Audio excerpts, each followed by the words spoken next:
Have you ever thought about how this thing we call the economy actually works? The whole system feels like a kind of grand scam. No one openly says it, but everyone's feeding the ones at the top. You work, you pay off loans and debts, you contribute to a retirement fund. But that money doesn't magically pile up in some vault. It just comes from the pockets of those who come after you, just like a pyramid. You know the Ponzi scheme, right? A guy named Charles Ponzi, back in the 1920s, promised people a 50% profit in 90 days. At first, he actually paid people, but of course it was with the money from the newcomers. Basically, he just made it look successful. Then everyone jumped in, the system inflated, and eventually it collapsed.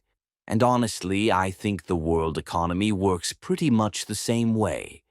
Of course, no one calls it a scam because it's legal, but the logic is the same. Think about it. Governments borrow trillions of dollars. But from whom? From people who haven't even been born yet. Companies borrow money to buy shares, distribute profits, then increase their debts. We live on credit cards, pay interest, but the main debt always stays. So basically, everyone's spending the money of the future. But that future never really comes. And the weird part, money itself doesn't even have a real backing anymore. No gold, no silver, just belief. When a bank gives you a loan, it's actually creating money that didn't exist before. So this system is literally a dream built on trust. And as long as people keep believing in that dream, the system keeps running. But the moment someone asks, wait a second, do we really have that much money? That's when banks start to collapse one by one, people panic, and the government prints more money again. So, in reality, the only thing that holds value is people's belief in this system, because more debt means more production and more consumption. But nothing can grow forever, right? Take the pension system, for example. Why doesn't all the money you pay while working come back to you when you retire? Because today's retirees are being paid by today's workers. But the number of young people is shrinking, and the elderly population is growing. So the bottom of the pyramid is getting smaller while the top keeps expanding. That's the pure definition of grow or collapse. How long do you think this system can stay standing? Housing prices work the same way. Homes aren't valuable because they're that well built. They gain value because someone else will buy them for a higher price. When fewer people buy in, the bubble bursts, just like it did in 2008.